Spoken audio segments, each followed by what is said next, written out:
In this video, we'll be hunting 2 boxes of pennies, as well as seeing how much progress we can make to the Penny Hunt and Fill album. Of course, we'll be looking for any wheat scents from 1958 or earlier, and also be looking for any proofs, foreigns, errors or varieties, or any other cool things you can find, as well as setting aside all the copper and seeing how much we can fill the copper jar.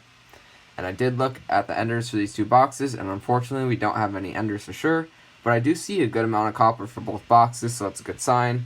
So let's start the hunt on penny box number 1, and hopefully we can get some cool finds.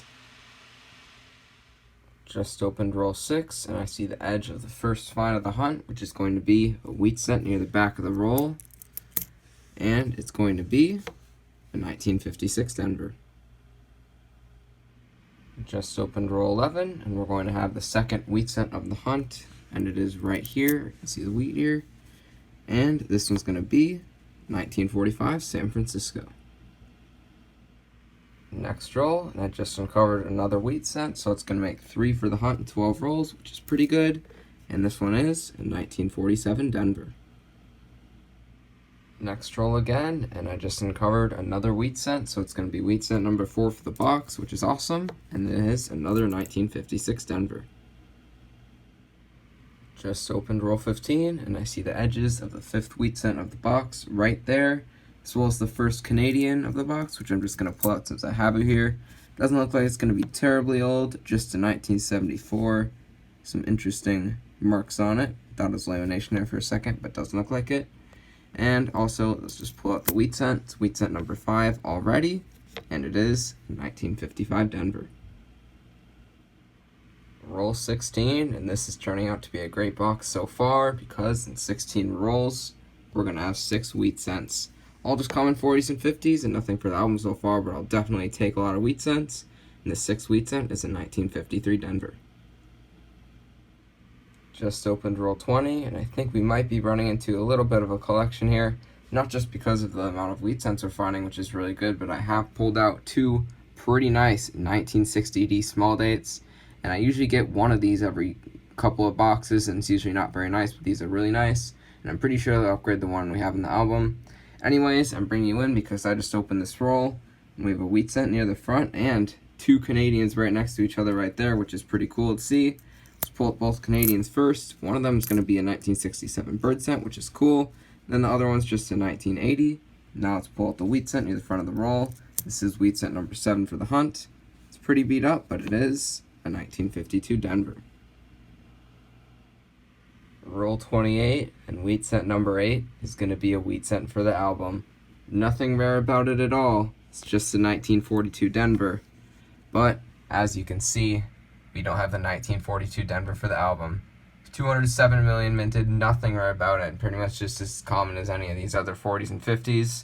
We just, out of the hundreds of wheat scents we haven't gotten, we just somehow haven't gotten a 42 Denver yet, until now. It's not in the best shape, but it is going to be in the album. That is an awesome find. Next roll, and I just uncovered wheat scent number 9, so we're only 1 away from double digits. It's another one from the 40s, 1945, minted in Philly. Just opened roll 37, and we just hit double digit wheat scents for the box. So I just opened this roll, and I see the edge of wheat scent number 10 right here. Looks like it's in pretty nice shape, probably going to be in the 50s, and it is another 1956 Denver. Same roll as that 10th wheat scent, and I just pulled out a mint air from the roll. It's in 1966, and as you can see, we have a clip planchet on the top left of the coin right there, and 180 degrees opposite, we have the Blakesley effect, which basically is that weak rim right there, directly across from the clip planchet. Basically means it's a legitimate one, and this is a straight clip. Sometimes they're curved, and sometimes they're straight. This one's a straight one. I've only found a couple clip planchets ever, and I think I found $1/2, maybe 1 or 2 nickels, and I did find a penny clip planchet. This is another one, 1966. It's in pretty good shape as well. Probably kept in a collection just because of the error. That is an awesome find. Just opened roll 39, and we're going to have wheat scent 11 as well as another Canadian. Let's pull out the Canadian first since I already have it here. It's going to be just a modern one, 1989. And the wheat scent is pretty close to it right here. And it's going to be 1957 Denver. Just opened roll 48, and we're going to have wheat cent number 12 because I see the edge of it right here. And it's going to be another 1956 Denver. Just finished hunting box number 1, and it was a great box. We ended up with 12 wheat cents. Unfortunately, all were in the 40s and 50s, but one of them was a 1942 Denver, which we somehow didn't have for the album yet, so I'll be adding that one, even though it's not in great shape. We did get an addition in this box, which is awesome. We also got a fair amount of Canadians. Looks like we have 7, and some side finds. We have this 1986D. It looks like it's gold painted, not plated. Just pulled it aside because it's a little interesting. A couple of really nice 1960 Denver small dates, which I'm sure will upgrade the album. And another amazing find for the box, a 1966 with a clip planchet error. It's not the biggest clip planchet, but it's still an awesome find. Now, since that box is so great, and this is the sister box to that box, hopefully the good finds can continue in box number 2. Just opened the first roll of the second box, and I see the edges of a couple of Canadian cents, but I'm bringing you in because the one in the front of the roll is a young head. I'm just going to pull out the one in the back of the roll first, and it's going to be 1968, almost a young head, but not quite. But this one in the front of the roll definitely is, which is our first young head of the hunt, and it is 1958. It's a great way to start the box. Now hopefully we'll get a lot of wheat cents. Just opened roll 12, and we're finally going to have the first wheat cent of box number 2. It's been pretty cold so far besides those few Canadians we got at the beginning, but we do have the first wheat cent right here, and it's going to be 1940 out of Philly, which is the oldest of the hunt. Roll 23. It's been a pretty slow box so far, but I just uncovered the second wheat cent of the box. Finally, 2 wheat cents in about half the box. It's pretty slow.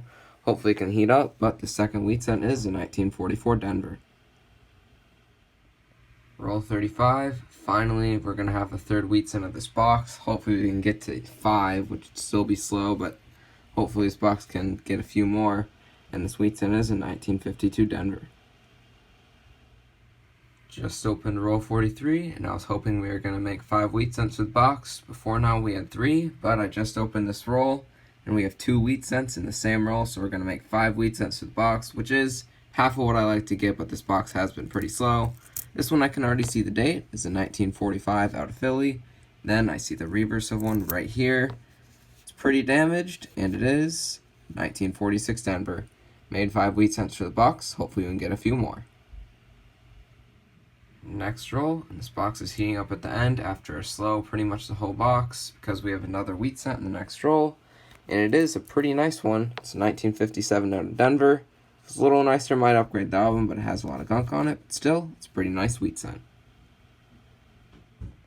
Roll 47, and I just uncovered wheat cent number 7 for box 2. Don't think we're going to get 10, but this last part of the box has been hit pretty hot compared to the rest, and we have a 1941 out of Philly. Last roll of box number 2 is going to give us wheat cent number 8 for the box, and the best find of the box so far. It's a 1930 out of Denver. Unfortunately, while it is a harder one to find, we do already have for the album with 40 million minted, but wheat cent from the 30s and early 30s with a mint mark, it's very hard to find. That's definitely a great way to end the hunt. I'll finish this roll, and then we'll go on to a wrap-up. Both penny boxes have been hunted, so let's go over the finds. We ended up with 13 1959s and 11 S-mints. More 59s than S-mints is definitely unusual. It might be the first time that's happened to me. And then we also ended up with 27 2009s.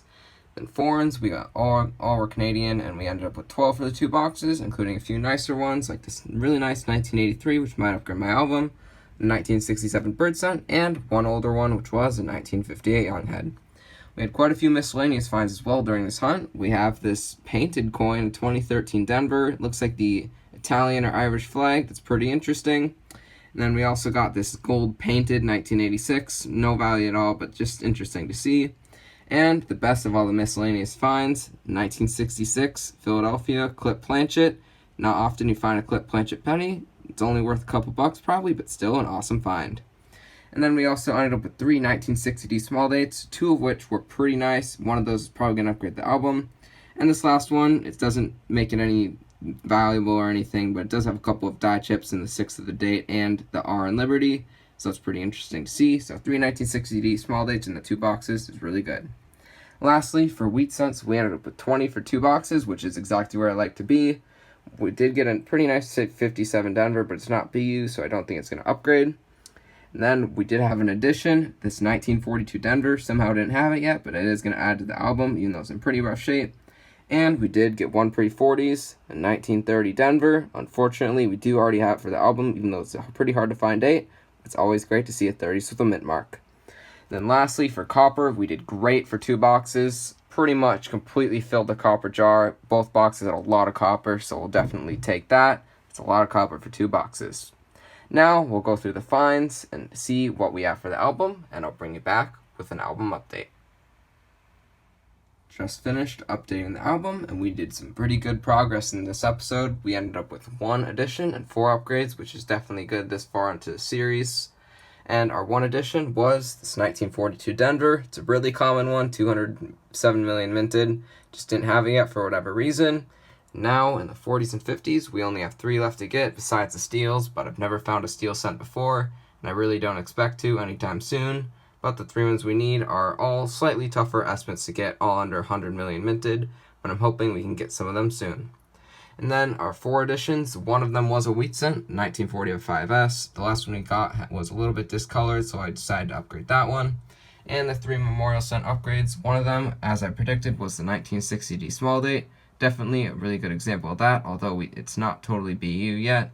Same with this 1962 Denver, which we also upgraded. Still not a perfect example, but definitely better than the last one we had in there. And the same is the case with the 1969 Denver as well. Upgraded that one this episode.